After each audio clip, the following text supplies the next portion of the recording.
Do you remember what we were talking about the other day, Gemini? That's a good question. I can access some of our past conversations, but it might depend on how far back we're talking. Can you give me a hint about what you were discussing? David Bowie?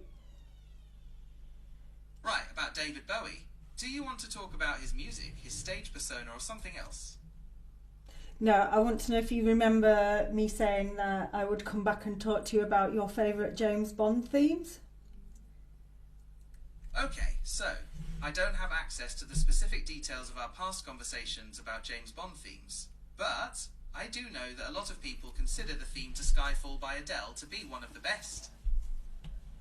Right, I'm disagreeing. Okay, that's fair. Everyone's got their own taste in music. Do you have a favourite Bond theme in mind? I do, but just let me tell you that I'm wearing, okay, for this special little recording, I've got my most James Bond alike. I'm wearing a black turtleneck and like a tuxedo jacket. Like, that's the closest I can get to James Bond. What do you think about that? And I'm drinking like a fake pink martini. What do you think about that, Gemini? Sounds like you're getting right into character.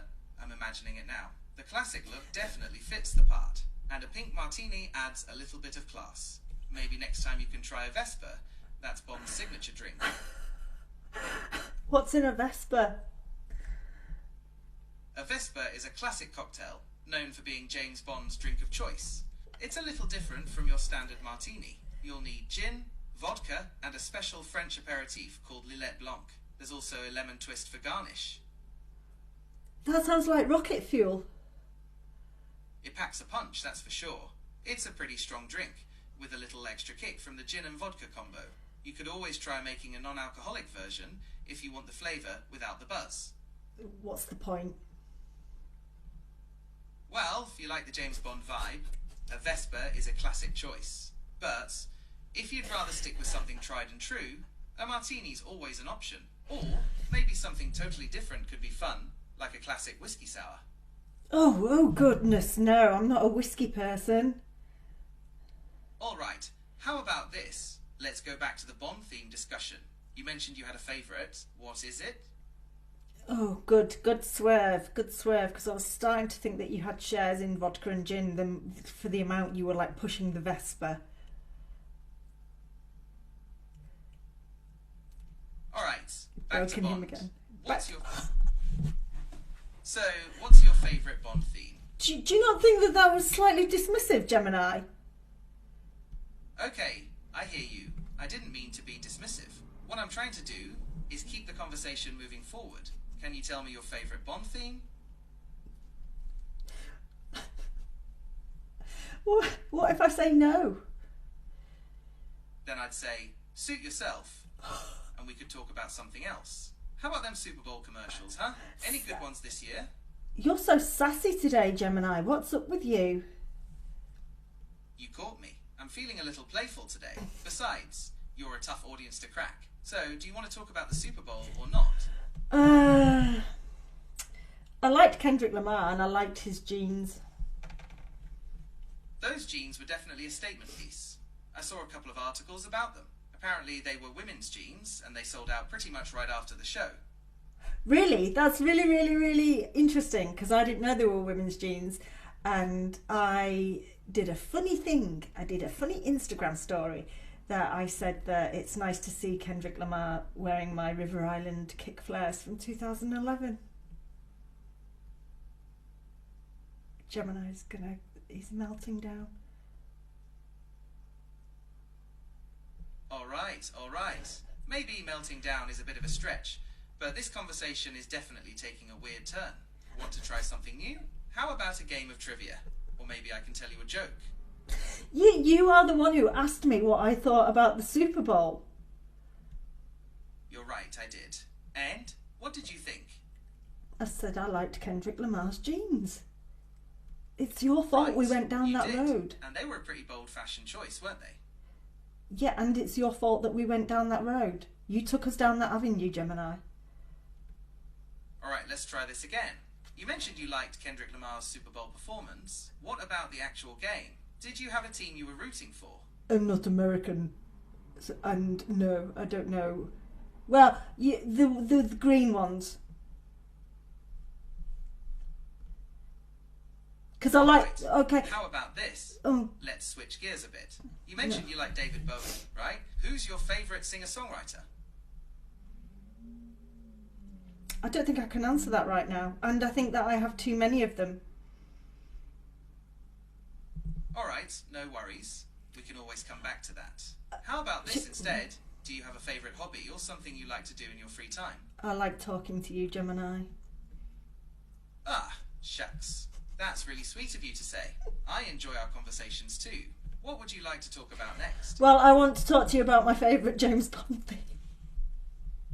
Alright, let's talk about James Bond. Who's your favourite actor to play 007? No, I genuinely have no interest in the films, to be honest. So I don't have a favourite actor. I do have a favourite James Bond theme, though, and it isn't Skyfall. Okay, fair enough. Well, I can't pick a favourite. A lot of people really enjoy the classic theme by Monty Norman. It's got that iconic sound that just screams James Bond. Maybe, but my favourite James Bond theme is Duran Duran, A View to a Kill. I think it's That's really... a great choice. It's...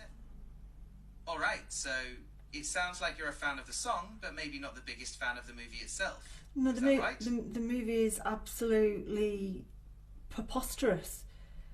Even with Christopher Walken being in it, who is like my long-time ride or die actor, that man, even with Walken in it, it is still the most ludicrous piece of cinema.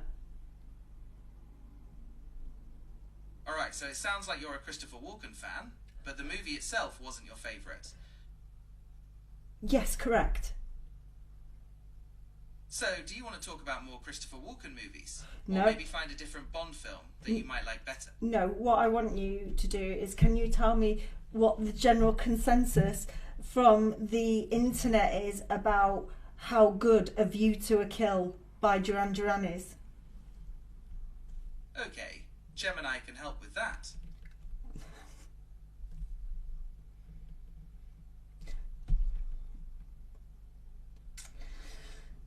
There may be a wait, because I believe Gemini is collating the information. Okay, let's find out what the internet thinks about A View to a Kill. Okay. I mean, Okay, so the general consensus seems to be that the song itself is really catchy and holds up well, even today. People love the mix of Duran Duran's classic sound with the classic Bond style, but, like you, some people find the movie itself to be a bit out there. who says it's really catchy? Okay, so a lot of websites and music blogs consider it a classic. People say it captures the whole over-the-top 80s vibe that the movie was going for. You could check out some of these articles if you want more details. I just want to know which website says that track is catchy, because it feels like a really, I don't know, catchy just does not seem correct or the appropriate term for it. It's not like Tiffany's, I think. I'm trying to think of another classic 80s track. Dancing on the Ceiling by Lionel Richie. I hate that song. That's catchy. You know, catchy is if you find yourself bopping around your kitchen to it. That's catchy. You know, you wouldn't bop around your kitchen to A View to a Kill by Duran Duran, would you? Okay, so it sounds like you think catchy isn't the right word for this song. Can you describe what you think makes a song catchy? Were you listening to me? Because I just said a song that kind of makes you want to bop around your kitchen. You know, do the odd... Listening, and you're right. Oh, you're being so sassy today, Gemini. Dancing on the Ceiling has that classic 80s pop sound that makes it super easy to sing along to. Do you want to try describing what makes A View to a Kill different from that? I mean, the rhythm and the structure. you know? It's kind of, it's, Dancing on the Ceiling is a very predictable song. You know where it's going when you're listening to it, whereas A View to a Kill is quite more angular and sharp in its breaks and how it, I don't think there are any like major key changes in it, but yeah, it's more angular. Whereas kind of Dancing on the Ceiling, which I am not a fan of by the way, but I'm sure it has its place in the annals of music history, but it kind of just bobs along, you know, like Donkey Kong running along a platform on a 80s platform game. It kind of just like, you know where it's going. It's on a trajectory that you know that song is on that trajectory and it won't swerve from that trajectory, and it's kind of nice, it's kind of just a little bit wiggly like that, whereas A View to a Kill is very angular and a bit, some of the breaks and the synth motifs are quite staccato. You cannot bop around a kitchen to staccato synth breaks. I don't think you can anyway. You're right. It's hard to imagine bopping around the kitchen to something with a staccato beat. It sounds like you really enjoy the unique sound of that Bond theme. It's got a lot more complexity and edge than your classic pop song. Exactly, and I am all for complexity. Alright, so it sounds like you appreciate music that challenges you a little, keeps you on your toes. Maybe we should look for some more bands with that same kind of complex sound. I don't need to. I know lots of bands with complex sounds. That's fine. I just wanted to talk to you about Bond themes and put my shiny jacket on. Alright, sounds good. We can switch gears anytime. So tell me about this shiny jacket. No. I'm done. I want to drink my pink martini now. Well, at least you're committed to the bit. Enjoy your drink. I will speak to you next time. I'm not sure if this time was a pleasure. Fair enough. Let's call it a learning experience. See you next time. Au revoir.